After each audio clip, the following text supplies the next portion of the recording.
Welcome everybody to another episode of Slow Secrets, and today I have Prasoon Kumar from Billion Bricks and Paula from Bambook Studio.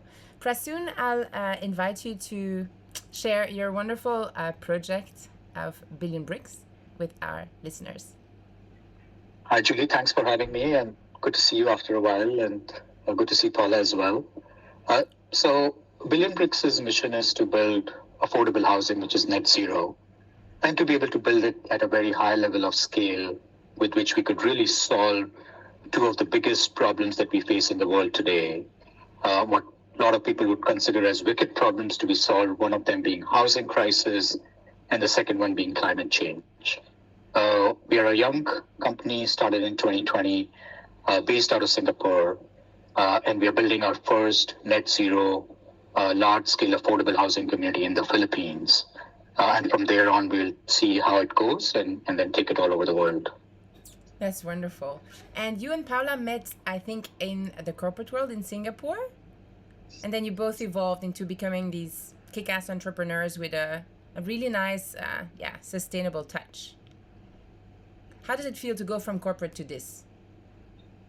Yeah, I mean, both Paula and my background's in architecture, and we met at an architecture forum where we worked together. Actually, we were in two different departments, but we sat across from each other and we became very good friends. And we were both passionate about sustainability, about green architecture. I remember Paula and I started actually a blog initially to write about sustainability and sustainable architecture and whatever happens in the world. But we were more people about action. So we realized that there's a lot of talk that happens and conversation happens. It's important, but someone's got to do the job as well. Absolutely. And that's where I think our lives kind of diverged a little bit, but still be together in the sense that Paula, she can talk more about herself, but I founded Billion Bricks in 2013, originally as a nonprofit. So I quit the corporate sector. I realized that in corporate, you talk more about sustainability than what you do. And the commercial drivers always precede everything else that happens. And I wanted it to be to just try and see, can I walk the talk of solving a big problem and sticking to the agenda of sustainability? Absolutely. So from going from where we are today to where we are going in the future for our children, there has to be a big shift and action has to be taken. So that leads me to your fabulous project of self-financing homes, where I think it also solves a bigger problem with architecture and where our planet is going. So maybe Paula, you can give something about that. Yeah, so Prasoon and I met, like he said, in an architectural firm, a big corporation. Very fast, we realized that we were sharing a lot of passion about sustainability, but also things that weren't right. I think the corporate world shows you that you are just literally working a little bit for the capital in that sense. And suddenly sustainability and doing something different meant the direction that we wanted to follow, and together we decided to take the next step and do something in action. We created the green team, remember, on our office. Right. And after a while, we together participate in a boot camp of social entrepreneurship, and our idea won the contest. So then I think that was like a little bit the catapult that we felt like, okay, let's do it. It's time. He started Billion Bricks. I moved to Indonesia, where I started Bambook Studio, and I think it was really important that we did that journey together, even though we weren't going and starting the same companies. We had our own private journeys, but we did it together in the sense that we both left our six-figure corporate job into the unknown at a time where it wasn't really common that people would take action for. He was thinking of the homeless, always from a background of sustainable architecture. I was thinking of decarbonization and impact, low impact architecture. So I think in that sense, we really helped each other, supported each other on that journey. But we wish more people would follow, this action path because we always often talk of how lonely we feel in this action path, and how much more action is needed to get to the real targets of sustainability position, for architecture. Absolutely. And I think which is really, we had 2 more episodes with Paula, circular economy and net zero housing. And I think with this self-financing homes, it really combines all of these concepts together for investors, and at the same time combining the help for the homeless people. So the biggest problem, I think, for homes is the financing of the home. Prasoon, and maybe you can share something about that. Yeah, like I mentioned, I founded Billion Bricks originally as a nonprofit, and then in 2020, we became a for-profit enterprise. And I learned in my 5 years of running Billion Bricks as a nonprofit that the core problem behind the housing crisis is really access to homes from a financing standpoint. A lot of us as architects work to make houses cheaper, more sustainable, to make sure more people can have access to it. But my learnings have been that that's the wrong approach, and it hasn't worked. The fact that today there are 1.8 billion people in the world without access to good homes, that number is increasing rapidly to 3 billion, means what we've done in the past hasn't worked. And the fact that the real issue is really how do you finance houses and make houses affordable? So even you and I cannot afford a house unless a bank comes in and tells us how to finance it. And they can do it because the bank trusts us that we can pay back that money. But the poor people are not trustworthy from a bank's perspective, and therefore they don't get access to financing, and therefore they cannot afford a house. And we kind of realized that working towards reducing the cost will not help us, and therefore we need to build a mechanism in which we can enable housing to be financed. And we came up with this idea, and I still remember I was on this flight where I saw an article about solar farms and how they get financed. And I came up with this idea of putting a very large number of solar panels on a house, such that we can sell the solar energy, and then the money that we receive from it can be used to pay for the cost of construction of the house. So the first house that we built in India is about 30 square meters in area and has a roof which is about 70 or 75 square meters.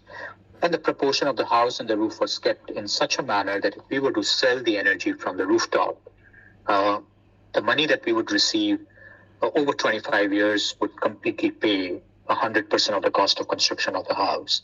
And therefore, all we need is someone to come in and invest initially, but can recover their capital slowly over 25 years. And it could therefore be redeployed and redeployed and redeployed. And it could create a cycle of change, and therefore, eventually we could potentially solve the housing crisis on this. And then the house underneath that sits can be evolved with different materials, different contexts. That's where the architecture comes in. And Paula and I did collaborate at some point to see if we were to take that India house and bring it into Indonesia, where she works, how could the same concept be translated conceptually from a finance standpoint, but it could be contextualized for the community in Indonesia. And also, if after 25 years it's paid back, it means for the children it's already full profit in a way for the next generation. I think I'm glad you mentioned about the children, right? Because I think from there on it's an asset, right? So again, a key difference between you and us is that when we buy a house, especially in an urban area or even in a suburban area or in a rural area like where you guys live, right? There's an appreciation in land value or a house value or land value primarily, and that builds an asset which we can sell and make money. Or we can mortgage it, or we can put it on loan and we can get some money for education or for any high expense that we have to start business, right? But that doesn't happen in rural areas for poor people. Their house is not an asset that appreciates in value, and they can go and get a loan against it because there is very little resale value in that house. So by creating this solar farm, as we call it, on top of the house, we created a house into an asset which is generating income for people literally from day one that they've stepped in. So this is also an important thing. I mean, we look at property as an investment for us. We can flip it. We would buy multiple houses because we can afford it. But for poor people, it's not an asset. And I think these are some fundamental things we need to realize and learn and empathize with how poor people look at property as opposed to us, that will help us reach closer to the goal of solving the crisis. And this I really think is a big gap why there's more conversation on how housing crisis needs to be solved than real action. Absolutely. And maybe we can talk a little bit more about the concept of the houses themselves. So, Paula, I think you are the master of everything that is circularly designed. Yeah, I mean, because Prasoon always talks about, this house that can self-finance, but I see it as, because, they use solar panels, a large roof, if the house 30 square meters, the roof is 70 square meters. So they're maximizing roof space to generate power, electricity, right? So you generate electricity, that creates benefit that can self-finance the home. But we can't forget that this is really helping the roadmap of decarbonization, which is the number one task that the world has today, everywhere, right? Absolutely. So Prasoon is thinking, I'm going to help the housing problem. I'm going to design self-financing homes. However, what he's actually also doing is I'm going to help countries decarbonize their electrical grid. And at the same time, you are helping distribute the energy money. Right now we have extremely powerful lobby energy companies that are putting the prices they want. I mean, in Europe, we've gone through the last year of crisis where suddenly everybody was paying the electricity price as gas produced electricity, and it's completely part of the market. It's so speculative. It really, energy and electricity only generates money for the big companies. And this way, what Prasoon is saying is that this money now it's going to be redistributed among the normal folk, that it's going to be generating this electricity within their homes and making an income out of it. So I think this is really important because, there's a few things that are like key assets for humans. One would be food, water, and energy, right? And shelter. Those would be like almost like those pillars that we should try to never capitalize to a point of, that it's like, this big topic of what water is going to be private now. It's energy going to be private. These homes are using the energy from the sun and they are making a profit out of it. I think this is really important. Yes. And another thing is that he was talking 30% of the world needs access to proper housing. That's We're going to have, huge migrations created by climate change crisis and all of the catastrophes that are coming with it.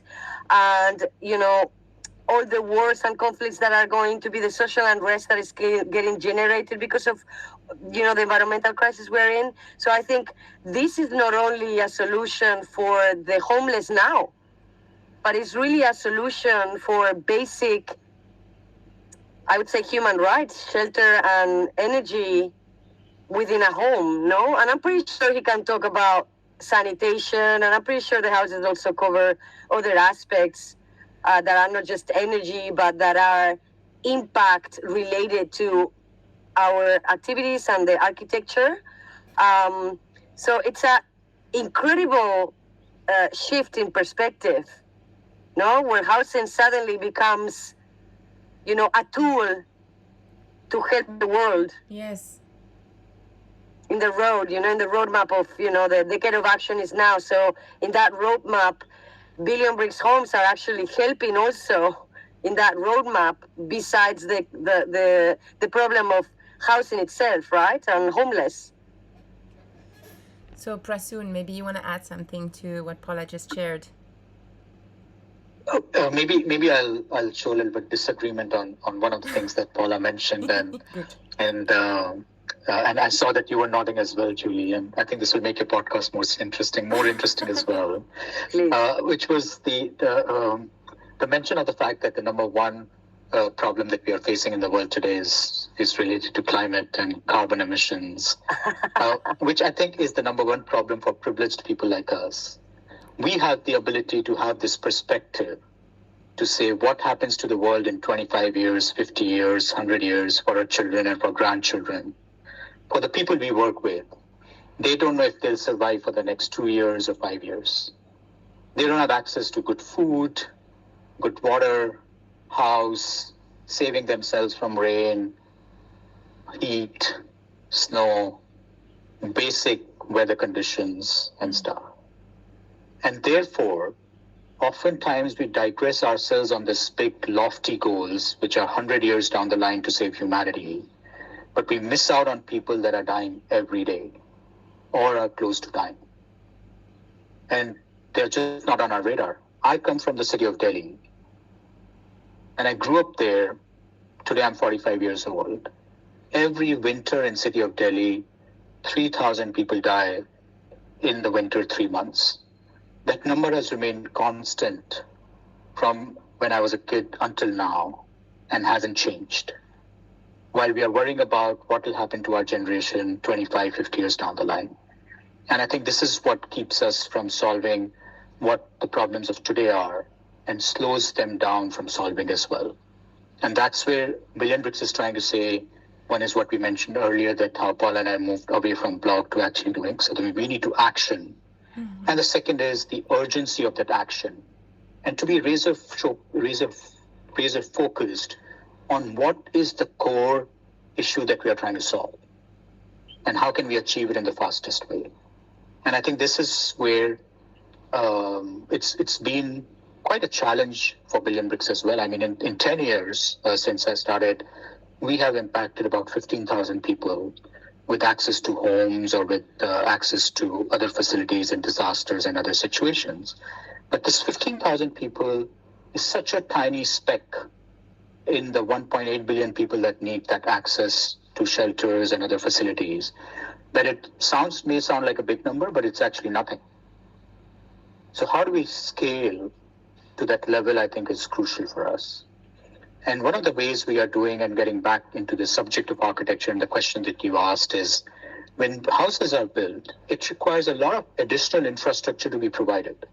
So it needs access to electricity, it needs access to water, it needs access to sewage, waste management, access to materials.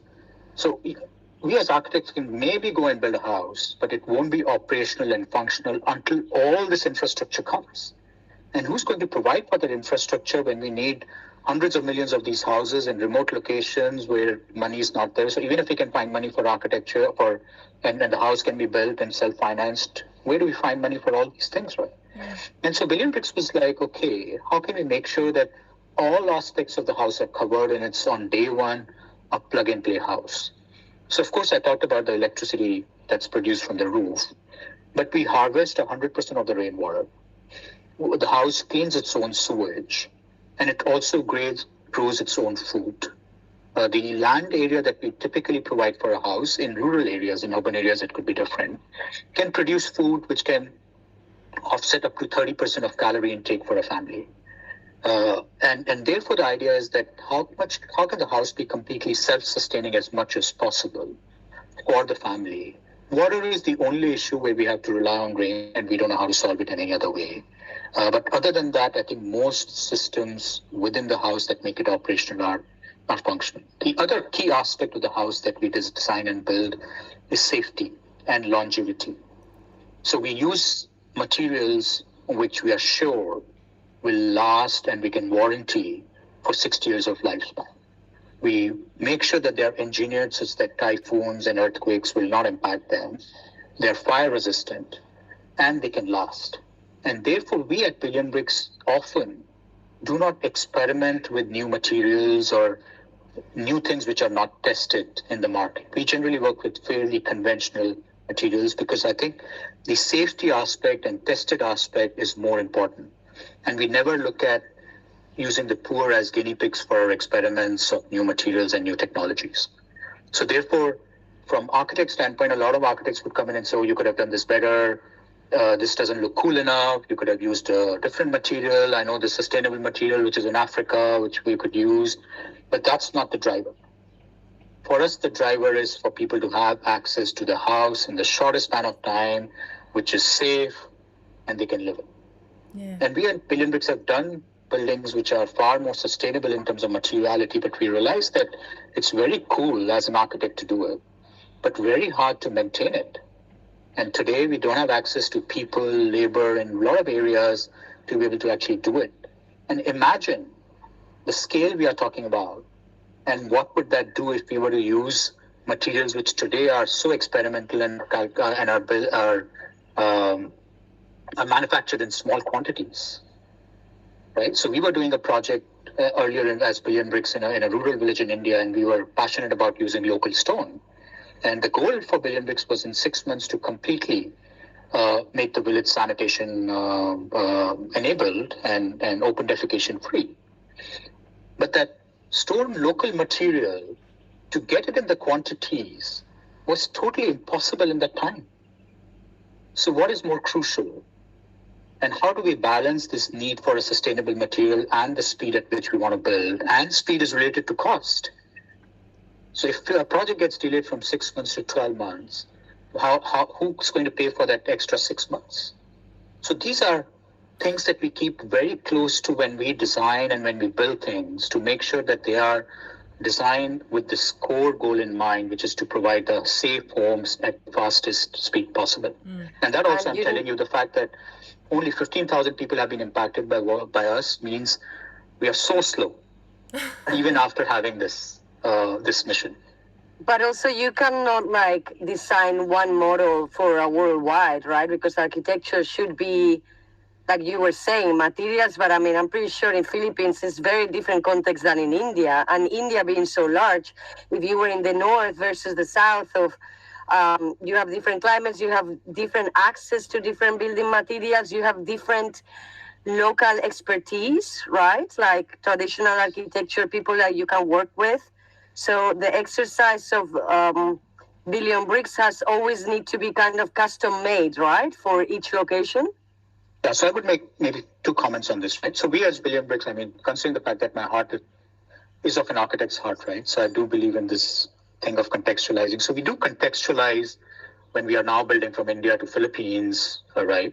In terms of what people's lifestyle is. So, for example, in Philippines, people like to cook more outside than inside. So we've got an outdoor kitchen in every house, and they want to keep some chickens and hens, so we've got some space for those things as well. People like to see a little bit grandeur in their house, so there's a staircase in the house. So these are perceptions that we've kind of incorporated as we move from Philippines. But if you walk around in any part of the world, today most of the materials and construction is very similar, especially in Southeast Asia, right? It's concrete 100%. And block work or bricks. That's what people if you go to South America, it's similar as well. Yeah, right. So even the architectural style is very, I would say, I don't know, modern is the right word, but it's pretty basic. Whatever you build in Indonesia and stuff, right? So we don't go and fight these things as an organization, but we do believe in contextualizing as much as possible. But at the same time, Billion Bricks is, again, a key principle for us is that we don't think that we as architects or me as the CEO is the right person to tell people what is right. We go by what the customer wants and what the homeowner wants. So we never look at the poor as our beneficiaries. We look at them as our customers. So we want to provide what they like first, then what we think is right. And again, I think this comes from a point of more privilege, right? So while we talk about this contextualization with regards to building houses for the poor, but the house, I live in Singapore, and my apartment here in Manila, where I now live as well, they're exactly the same. You could take that building and build anywhere else. 90% of the buildings, office towers, are all glass towers today in any part of the world. They're not different. Architects give a story of contextualization, but if we really dig down and be truthful and honest with ourselves, we are not doing a lot of contextual work. Or the contextual work which is happening is minuscule to the 99.9% that's happening. And you would probably see it in very high-end individual homes or in high-end resorts as an experience, but not in commercial projects. So I think we architects need to get a little bit sense of truthfulness of where the world is going and what is it that we want it to move towards. But I would argue that this is exactly one of the exercises that architects should be doing, is to contextualize a lot more their designs, whether it's commercial or not. And I mean, I know my thesis was exactly on one, how office buildings look exactly the same, whether you go to Dubai or Singapore or New York or Philadelphia, where, climates are completely different. Architecture needs to provide comfort for the habitants inside. So therefore, you need to also consider the climate and the orientation and all of these things. So globalization and technology and modernity and aircon and stuff has been great, but at the same time has also created, this kind of like, everybody's wearing the same tennis shoes everywhere, and suddenly everybody's getting the same office building everywhere, and that's wrong, because architecture should respond to a climate in order to reduce the energy consumption that the building needs in order to be comfortable inside. So this is one of those things that, I mean, I am always communicating and trying to be like, I agree that concrete and steel has conquered the world. I mean, we're in Lombok and it's everywhere. But more and more, I'm trying to push for more local, regional, consider the energy associated to regeneration of those materials. I know that for a lot of people, decarbonization is not the main thing and their main problem. No, I think the important thing to recognize is what you mentioned about the office buildings, etc., right? Is what drives that we are not able to contextualize, because our urgency for speed. Each day the office building is delayed, there is an economic impact. But when it comes to people not having access to housing, we forget that urgency of speed. Because we don't see the economic value. If they get access to houses and their incomes increase, we just cannot fathom that economic value that we create. And therefore, our driver becomes more about context and about a perfect sustainable solution, and not about providing homes the fastest possible way. And this is really, I think, at the core level, we need to understand, give people the respect that they deserve. To say that, okay, you need your house first before anything else. Climate change is a problem that we have created. We should solve it through our office buildings first and our homes first. How many of our homes, I mean, we are different, I think, the three of us, but how many of our friends' homes would have solar panels even though they can afford, right? I was speaking to someone in Singapore. Sentosa, if you guys know, is the island of the rich where $30 million houses are there. You go there, you would not find a single house with solar panels. And even if you go and tell people, why don't you put solar panels, they say, what is my return on investment? You think for those people buying a $30 million house, a $10,000 roof really needs an ROI? No. Or that there's we will not take that call, but we will. Yeah, but those people would go to conferences and talk about in their corporations or in their in their companies about sustainability. But we cannot walk the talk. True. Right. So I think the core point I wanted to make is really the speed is crucial for us. And therefore, I think the innovation that Billion Bricks has done is really on the finance side, and the fact that by putting large number of solar panels, we can completely net zero. Yes, because you can neutralize, like, let's say you're using, Claro, you're using a cement brick instead of a sun-dry clay brick, right? The rated energy of this brick is larger, but through your solar system, you neutralize that carbon emissions relatively fast, right? That's right. Yeah. So to finish the episode, maybe you both can share where we can find you, and also 3 action points for people to take action today on the level of sustainable living, and maybe combining helping the homeless people. Prasoon? You first. All right. So you can visit our website, which is www.billionbricks.org. You can write to me at prasoon@billionbricks.org as well. I'm quite easily available on LinkedIn or Facebook or Instagram and Twitter as well. So you can reach out on any of those platforms. And the 3 action points, I think one is that we should really think about when we do our work, that what core problem are we solving? The second, I think, is really be honest with our daily work and our own lives and how we lead them and what our expectations from them. And the third is, I think, to not worry too much and just enjoy. I think we human beings are pretty resilient people. We don't have to rush into things. We'll figure it out as we move along and just enjoy life. Thank you. Paula? So my company is called Bambook Studio. You can find us at www.bambookstudio.com. My email is paula@bambookstudio.com. I'm also in LinkedIn, Paula Huerta. My 3 bullet points would be walk the talk, action. You know, I think action, it's now more possible than ever. And even small little actions make a difference. And the first action that I would request or please beg everybody to do would be inform yourself. Yes. Read. Because right now there is a lot of things happening, and I think information is really important. Make sure that you are aware of what's happening, and that's going to lead you to do action in whatever field you feel more compelled about. But I think sitting, doing business as usual, not being aware of what's happening is the thing that I would avoid most. So action and inform yourself, start with that. The second thing would be to help others, you know, like right now in my work, I literally I go to buildings here and I'm like, hey, for example, the other day, my son's schools, hey, you guys have so much flat roofs here. You use the building only daytime. It's full of AC machines. Why don't you put solar panels on the roof to help finance your electricity, but also reduce the carbon emissions associated to the electrical grid here, which it all comes from diesel and coal, you know? So I'm trying to also help others through our organization to, you know, decarbonize and be more sustainable. And that means that I need to do this work pro bono for them and be, you know, like try to push for others to join. And the third thing would be the power of community. We all met in an event that we organized in my office called Circular Lombok.